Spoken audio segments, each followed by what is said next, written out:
It's Nolan. Now, before we get started, make sure y'all hitting that like button. Make sure y'all sharing it on your respective platforms. Let somebody know what we're doing today. Now, let's get into the show. Ain't nobody out here making real music. Ain't nobody wanna put their heart into it. Ain't nobody still speaking from the soul. Don't nobody wanna see the genre grow. Step by the cap and niggas yapping on Twitter, that shit boring. Every time a new artist presented, y'all don't support it, ignore it. I speak a language many would think is foreign. The world is facing a deficit, I ain't talking caloric. Division deeper than church and state. I keep it real, y'all gon' send me to the pearly gates. I'm here to reverse the stakes. Tell me how they made Charlie a messiah when there's niggas in my city that's daily facing the fire. Fuck the BC, peace to DC. Let us Chicago be training like custom model to make a better tomorrow. These niggas don't wanna talk about it, so who we calling conscious? Show me his outline, I piss on the truck around it. Hate speech, probably never get another sync deal. Hate speech, people out in Palestine being killed. Hate speech, I got 50 names that I grew up with. Cold-blooded murder with witnesses, they ain't doing shit. Fuck them all, we gon' fucking ball. Nigga, fuck the law, new world order, what they talking, send them up to God. I got some money in my savings, we can make the bar. Them biggest reason for today, but they can't stay for long. Ain't nobody out here making real music. Lies. Don't nobody wanna put their heart into it. Lies. Ain't nobody still speaking from the soul. Lies. Don't nobody wanna see the genre grow. What's going on, beautiful people? It's the kid J Nolan here. Welcome back to another episode of Inside the Industry, your number one source for music, entertainment, commentary, and breakdowns. Hope everybody's doing well out there this afternoon. We're about to get into the Drake appeal and all of the paperwork that has been filed. But before we get started, I do want to thank Justin Hunt, the company, man, once again for having me on Culture United last night. Shout out to D1, shout out to L, shout out to BK. Hey man, y'all was holding it down for your boy in the comments and the super chats and everything. I greatly appreciate the support. Thank you to everybody who actually suggested me to Justin to get me on there, and thank you to my beautiful wife for allowing me the time to do it, because normally I spend that time with my family. All right.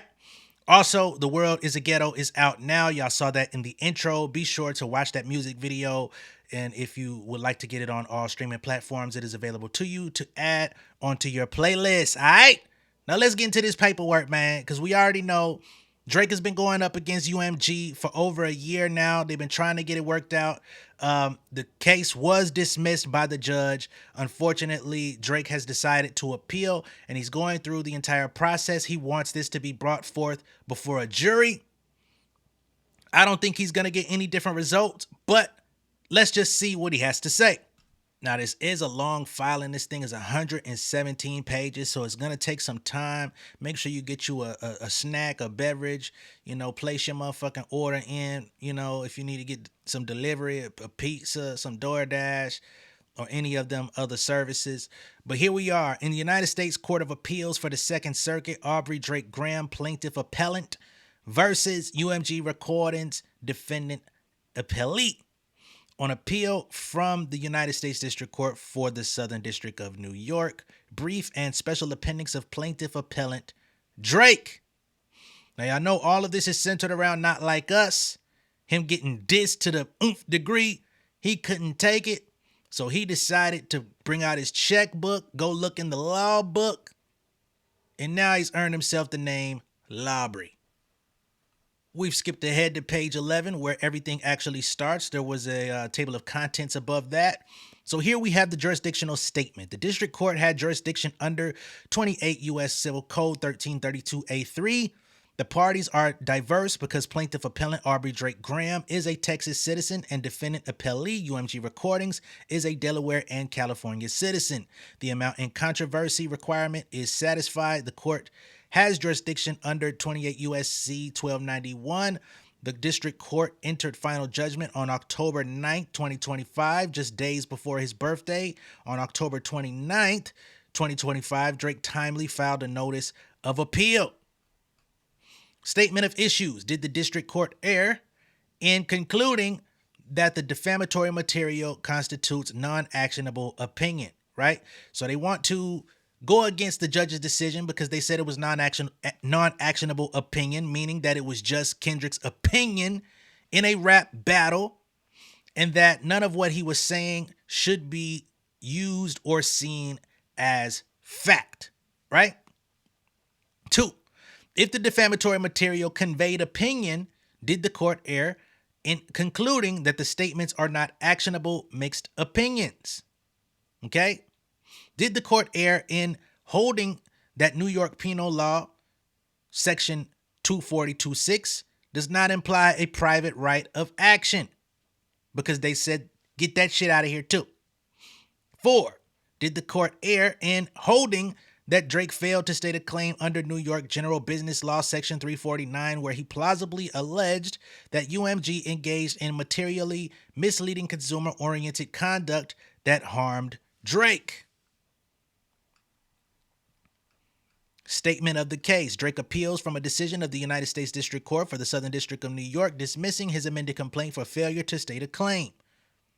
Okay? They said it was a load of bullshit. Factual background. So we're going to have to go through what we already know, but this is the legal process where everything has to be represented. Okay? The recording and image. The action arises from UMG's publication and promotion of Not Like Us, the recording by Kendrick Lamar Duckworth, the song that was intended to create the impression and states as an unambiguous matter of fact that Drake is a certified PDF and a predator. Drake's alleged pedophilia is the recording's core message, as evidenced in not just its lyrics, but in the recording's ubiquitous cover art, relentless marketing, and subsequently released viral video. UMG, the world's largest music company, represents Drake and Lamar. UMG published the recording on May 4th, 2024. The recording was released with an album cover depicting Drake's home plastered with icons used by law enforcement and public safety applications to denote registered sex offenders. The recording set the record for the most single-day streams for a rap song in the U.S., was streamed 96 million times in the first week alone and rose to the top spot on the Billboard Hot 100. Now, if that ain't a successful diss record, I don't know what is. It's too bad you dropped duds in comparison, which they weren't duds because they also were high charting. They also contained non-actionable opinion. They also contained a lot of rhetorical hyperbole. Not sure why one person can do it and the other can't, but that is, of course, the logic of one Aubrey Drake Graham, the sorest loser we've ever seen in hip-hop history. Beyond the recording's indictment of Drake as one in a group of certified PDFs, UMG published lyrics such as, "Say Drake, I hear you like I'm young," and "trying to strike a chord and it's probably A minor." The recording warns Drake's future romantic partners to hide your little sister from him, states that Drake is Malibu's most wanted, and exclaims that Drake has got to be registered and placed on neighborhood watch. It also says that Drake could and should be subjected to violence in prison. You better not ever go to cell block 1. What is that implying, Drake?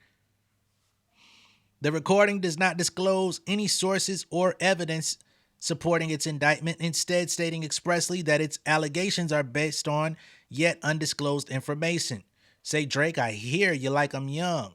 And rabbit hole is still deep. I can go further, I promise." Now, of course, we know Judge Vargas already weighed in on this. However, him and his legal team were not satisfied with the outcome.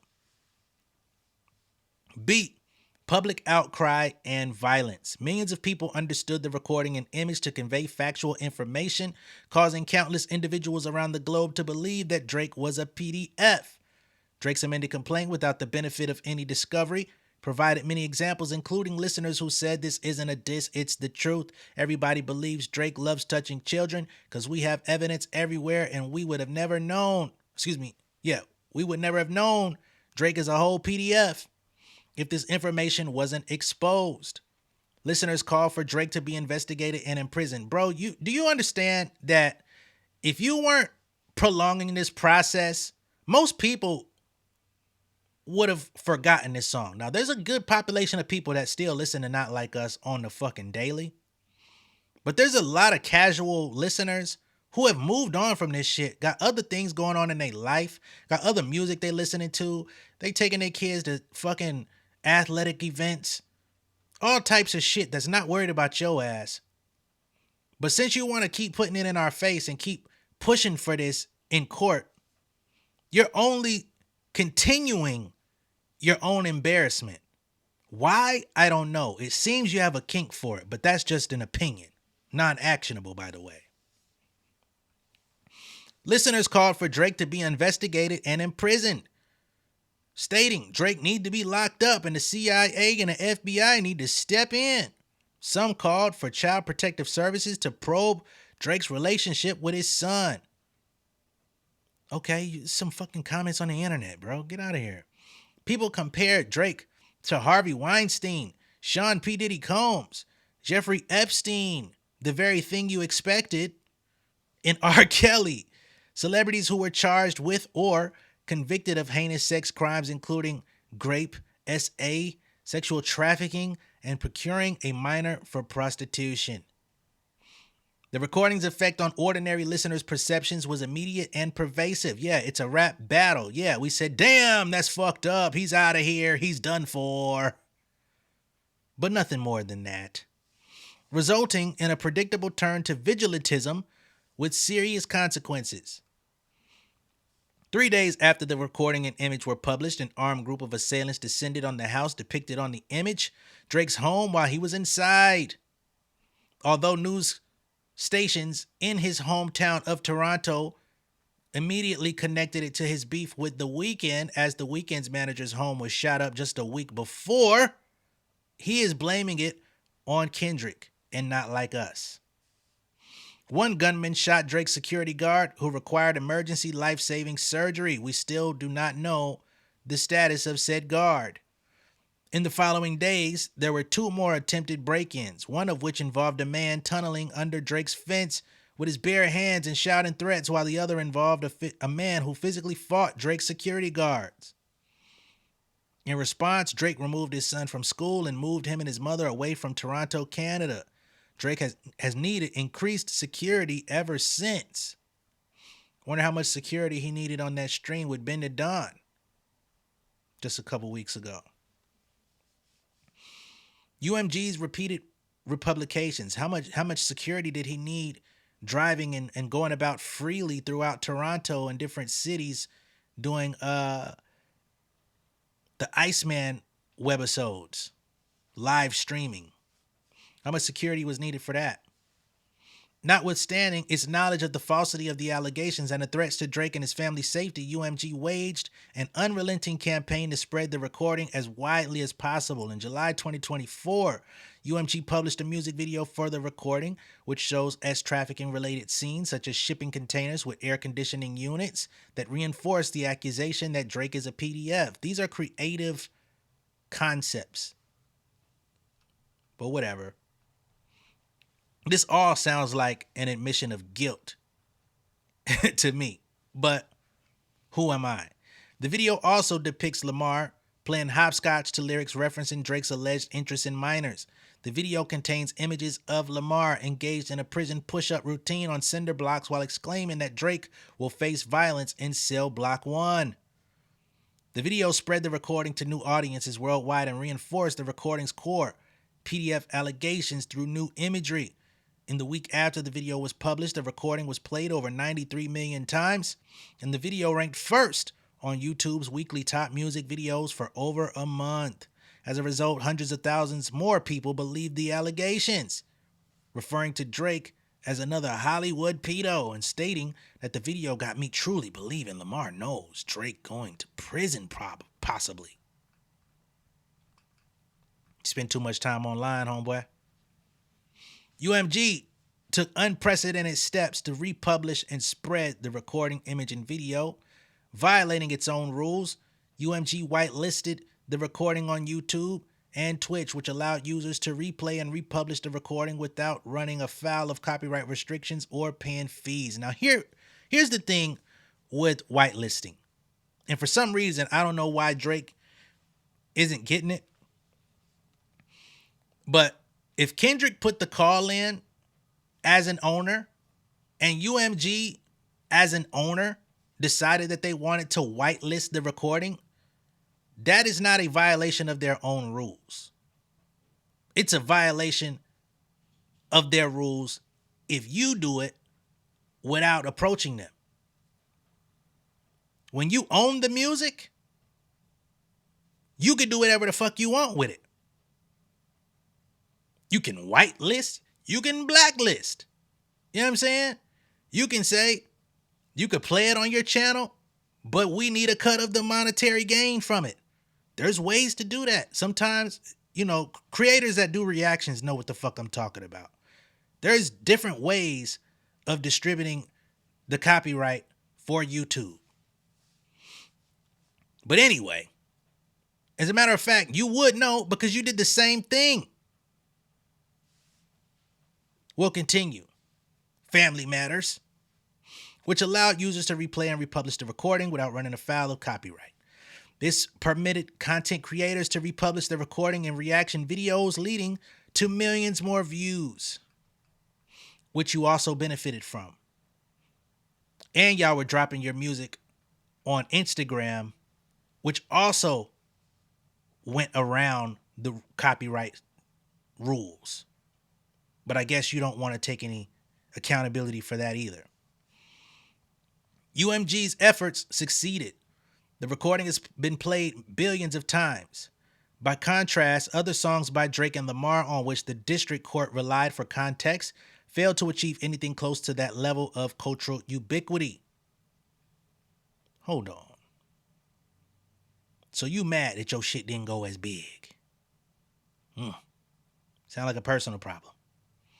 Indeed, the second most popular song in the rap battle, Euphoria, had just 4.1% of the recording streams and views. Euphoria was a big deal, but Euphoria was a 6.5 minute lyrical onslaught with no hook. Not Like Us was a good diss record, great diss record, a catchy tune, catchy beat by DJ Mustard. It had all the ingredients. Don't be mad because you got beat to the punch.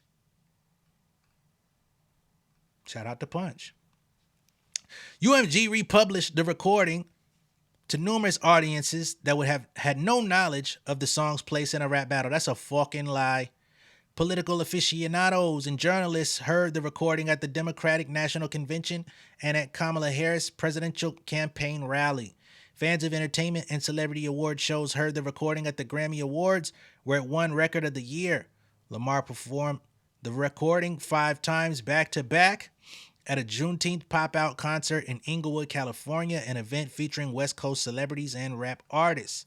Thanks to UMG's heavy promotion of the event, a live stream of that performance broke Amazon Music streaming records, and the event sparked over 21 million views of the recording in the following 3 days. There's no evidence in the record that the typical or reasonable listener at any of these events would have been aware of how the recording related, if at all, to the rap battle, let alone the specific lyrics in specific songs. You need to retire. That's what it is. The more that we go through your filing, you need to retire. Niggas want to come down on Cole and say he can't rap. You don't deserve to rap. You don't deserve to even release your music to the public. You're just done. You don't respect the game. You're vilifying somebody for putting out a record and promoting a record for a rap battle that you willingly participated in and goaded your opponent when you felt they were taking too long to respond. Use a whole bitch. We've gone over this for too long.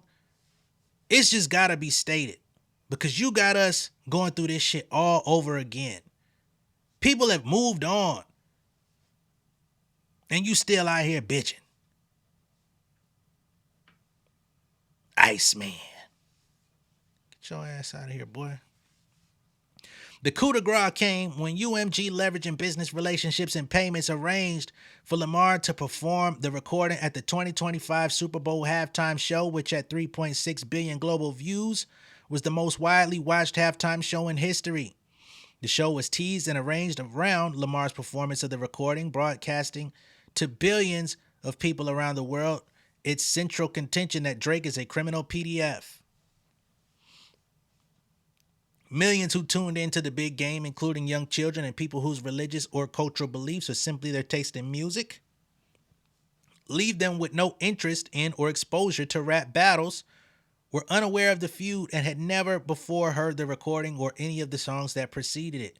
The only context these viewers had were the unambiguous lyrics booming from the biggest stage afforded to artists, saying, "Say Drake, I hear you like I'm young," accusing Drake of trying to strike a chord and it's probably A minor, and warning people to hide their little sisters from Drake. Reasonably, they should. The Super Bowl performance excluded the word PDF, an implicit concession apparently forced upon UMG by the NFL. What about the FCC? That calling someone a certified PDF in front of billions of people was beyond the pale. But censoring that word did nothing to blunt the recording's heinous and false core message that Drake was a known PDF, as evidenced by reactions like how many people in the world didn't know Drake was credibly accused of being a PDF and now know. And Lamar's message shredded PDFs like Drake. The judge already acknowledged the publications of people already talking about your suspected activity long before this battle took shape. UMG's deceptive business practices. UMG resorted to underhanded and unlawful tactics to inflate the popularity of the defamatory material, including radio pay-for-play payola, which was never proven, artificial streaming, never proven, and concealed payments to third parties for playing or promoting the record, never proven in discovery. UMG never disclosed these tactics to consumers, but members of the public, including podcast hosts, consumers, and third parties, discovered and exposed them. The parties had already engaged in substantial discovery on these points when the district court published its opinion. Procedural history. Drake filed the amended complaint on April 16, 2025, raising claims under the New York law for defamation per se, second-degree harassment, and deceptive business practices. UMG filed a motion to dismiss and, in a separate motion, asked the court to take judicial notice of 17 exhibits, including the lyrics to 11 songs, a public petition, podcast transcripts, New York Times search results for Drake and Kendrick Lamar, a lyrical breakdown about the recording, and an appellate brief from an unrelated case. With UMG's consent, Drake moved for permission to brief the motion for judicial notice, which the district court denied. Although Drake agreed in his opposition to the motion to dismiss or during argument on it that the district court could take judicial notice of certain exhibits, Drake argued that the court could only consider the existence of the exhibits and could not rely on materials outside the pleadings, including song lyrics, to discredit or undermine or question the allegations that have been plausibly alleged in the complaint. No, you guys falsely felt like the judge was supposed to blindly follow your allegations without additional context. EAD. On October 9th, 2025, the court granted UMG's motion to dismiss. The court took judicial notice of several exhibits that UMG had requested, including the lyrics to the song 616 in LA and Tailor-Made Freestyle, which the amended complaint never referenced. Well, that's the thing. You don't have to just stick to the confines of your complaint if there's additional context into what the judge is looking for. You see, there's an entire event that you chose to engage in, and you wanted the judge to only look at what you decided to put down. But that's the thing of being a defendant. You're supposed to defend yourself and give additional information, context as to why this should not be brought forth against you. You should know that because enough allegations and lawsuits, you've been the defendant. And although no party requested it, the court also took judicial notice of the fact that Millie Bobby Brown is a well-known actress and that she has given interviews stating that she and Drake formed a friendship when she was 14 years old and he was 32 years old.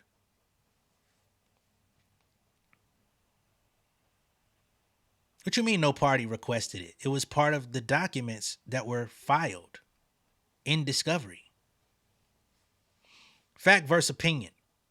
The district court held that Drake failed to state a defamation claim because the statements in the defamatory material constitute non-actionable opinion rather than actionable factual assertions, which it seems that you would like this to be seen as a matter of fact. But then what does that say? The court explained that under New York law, 3 factors guide the determination whether 1, the language at issue has a precise meaning that is readily understood, 2, statements are capable of being proven true or false, and 3, context signals to readers or listeners that the material is likely to be opinion, not fact. The court agreed that the first 2 factors favored in Drake's claim. Nonetheless, based on the view of the relevant context, the court concluded that no reasonable listener could have understood the statements as conveying facts about Drake. First, the court summarily concluded that Not Like Us is a diss track akin to fora like YouTube and X, and therefore the average listener would not believe that the recording conveys to the public fact-check verifiable content. Second, the court concluded that because the recording is replete with profanity, trash talking, threats of violence, and figurative and hyperbolic language, the reasonable listener would not be inclined to believe that it imparts verifiable facts. Third, the court found it essential that the recording was made in the midst of a rap battle. In the court's view, because the songs were in dialogue with one another, reasonable listeners would view statements in the recording as responding to previous songs rather than standalone assertions. That's a fact. In doing so, the court looked beyond the pleadings to information like the lyrics of Drake's tailor-made freestyle, from which it inferred that the ordinary listener would have understood Drake as goading Lamar into a response, and discredited Drake's allegations that actual listeners understood the recording as asserting facts because Drake, in your tailor-made freestyle, you told him to talk about him liking young girls. You introduced it to the entire conversation. You bitch you. The court also held that the image and video constituted opinion as reinforcement of the message of the recording that could not be reasonably understood to convey a factual message. The court did not address the relevant context for each subsequent republication, stating only that if the recording was not actionable opinion at the time it was initially produced, its republication would not expose UMG to liability. Right? So if the song was not actionable opinion, it doesn't matter how much it's been reproduced or widespread via promotion, because it wasn't breaking the law or an issue civilly to begin with. B, mixed opinion. The court also rejected Drake's argument that even if the recording contained opinions, it was actionable as mixed opinion. It held that based on the context and judicially noticed lyrics of other songs, no reasonable person would listen to Not Like Us and assume that Lamar had access to credible, provable facts that revealed Drake to be a PDF. The court rejected Drake's contention that 2 lyrics in the recording indicate that Lamar based his opinion on information not disclosed to listeners. First, Drake pointed to, "Rabbit hole is still deep, I can go further, I promise," but the court found that no reasonable listener could understand it in this way given the overall context. The court did not address Drake's allegations that listeners interpreted the lyric this way. Second, Drake pointed to say, "Drake, I hear you like I'm young," but the court relied on its subjective interpretation. No, it wasn't a subjective interpretation. You know what the fuck you said, ning. To conclude that this lyric was a response to Drake's challenge and therefore somehow, by extension, did not rely on undisclosed facts. That is the fact in this situation. You's a dummy, boy. C, harassment. The court concluded, and let me be clear, I know it's his job, it's his lawyer's job to petition on his behalf. They're not going to accept fault because they're trying to bring these charges or these counts against UMG. They're going to try to paint him in the most innocent light as possible and bad UMG. But I'm the one reading this motherfucker. I'm interpreting this shit. And my interpretation is bitch-made activity. Be mad about it if you want to. C, harassment. The court concluded that the amended complaint failed to state a claim for second-degree harassment because recognizing a private right of action in NY Penal Law Code, Section 240-26, will be inconsistent with the legislative scheme. In doing so, It disregarded cases holding that there is a private right of action for harassment under Section 240.26. New York General Business Law, Section 349. The court held that the amended complaint failed to state a claim that UMG engaged in deceptive business practices prohibited by Section 349. Although the court acknowledged that facts relating to UMG's covert and deceptive practices may be peculiarly within UMG's possession and control, it reasoned that Drake's assertions of UMG's unlawful conduct were improperly based upon information and belief. Alternatively, even accepting these allegations, the court held that Drake failed to adequately allege that the conduct was consumer-oriented. I don't know what the fuck happened or why my goddamn page froze on the end where y'all see it. My shit was still scrolling, but I see that my shit was froze. My apologies if you didn't actually see the last couple pages. I don't know how that even happened. The recording is myopically focused on the false allegation that Drake is a certified PDF, guilty of a heinous crime, and accordingly belongs in prison. Because reasonable listeners could and did take those allegations as factual, Drake sufficiently pleaded a claim for defamation. The court's contrary conclusion rests on numerous legal errors. The court overstepped the limits of judicial notice. The court not only took notice of the existence of lyrics in songs like Tailor-Made Freestyle, but it drew inferences about whether the reasonable listener would have known of those lyrics and how the listener would have interpreted them, finding that directly contradicted well-pleaded factual allegations. Separately, the court's definition of the relevant context as the rap battle between Drake and Lamar is indefensible on this record. The amended complaint contains numerous plausible allegations that the recording transcended the rap battle and, given its cultural ubiquity, was far more likely to be received and understood as a standalone factual indictment of Drake than as part of a hyperbolic back and forth between artists. Simultaneously, the court either ignored or rejected the amended complaint's well-pleaded allegations regarding social context, including that following the Me Too movement, allegations of celebrity men committing X crimes are likely to be received as truthful.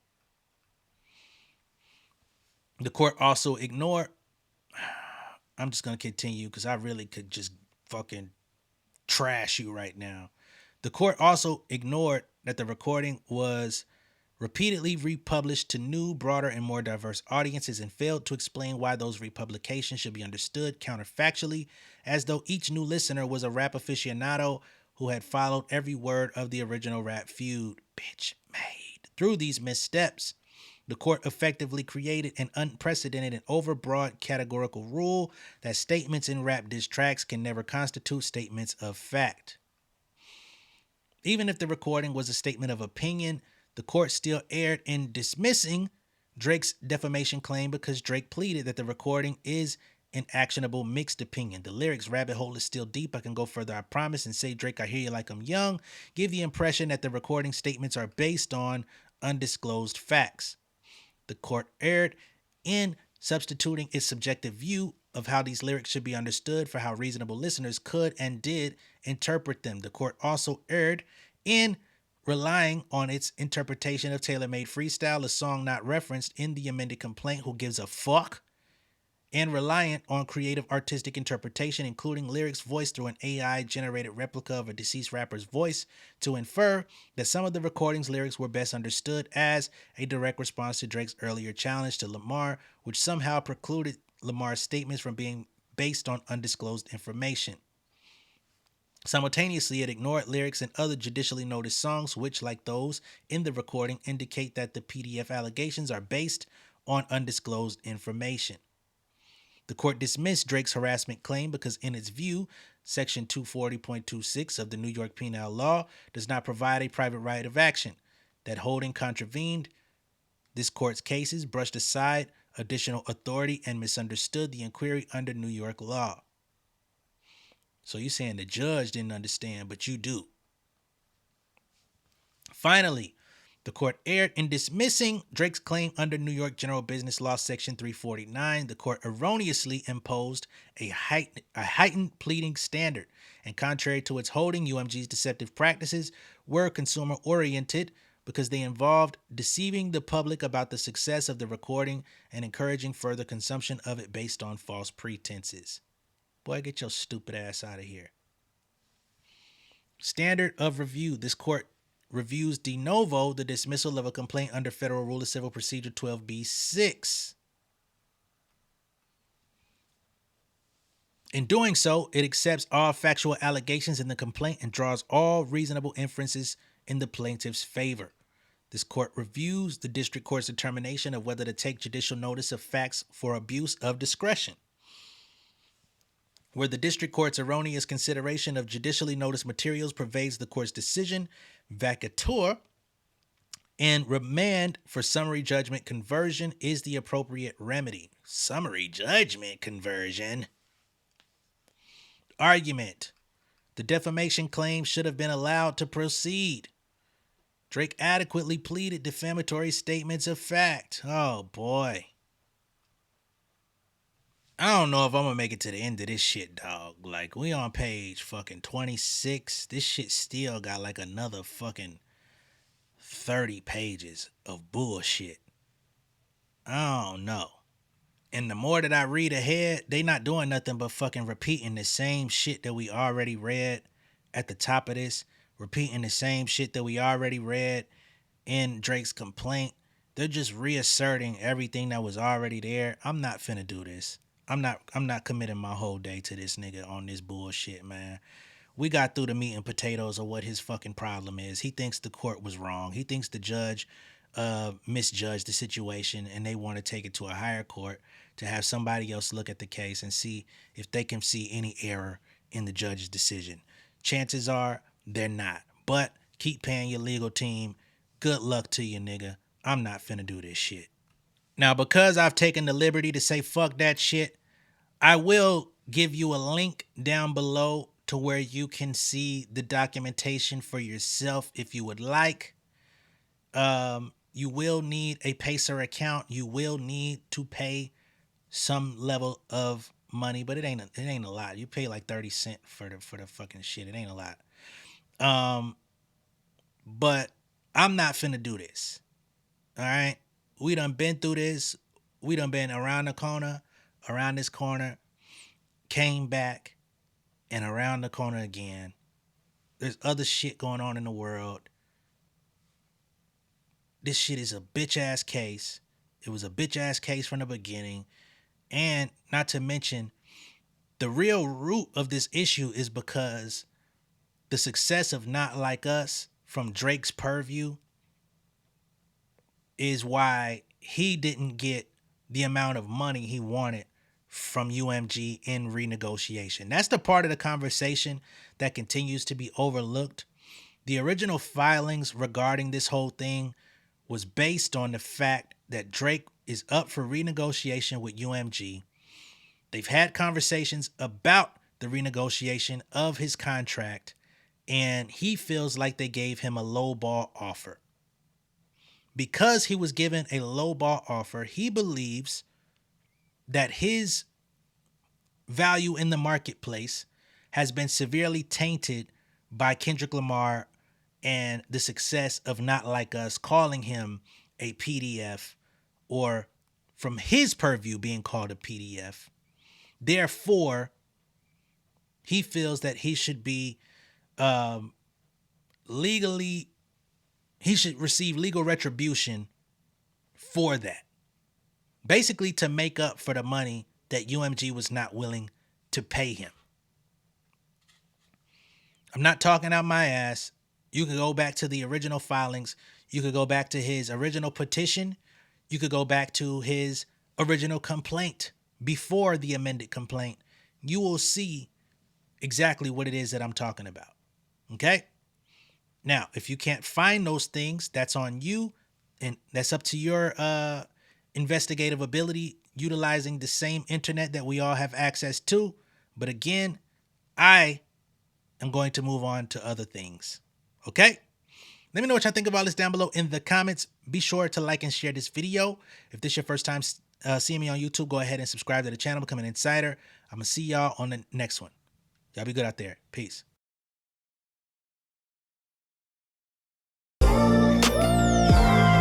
Yeah, family over fame in this bitch, yeah. The glory of living righteous is setting in. My street knowledge and education's a perfect blend. Young mogul, independent, I've been setting trends. The first one from my family to be faithfully wed.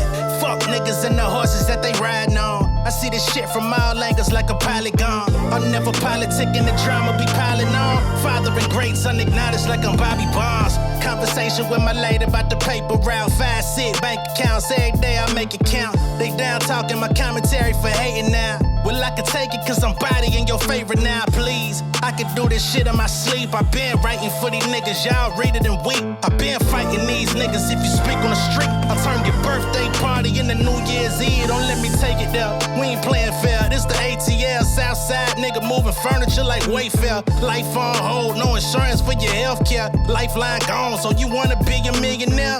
Well, let me tell you about this world I built. The women I dodged, the niggas that I read for filth. The sympathy calls, consulting for the stacks I built. I had to evolve.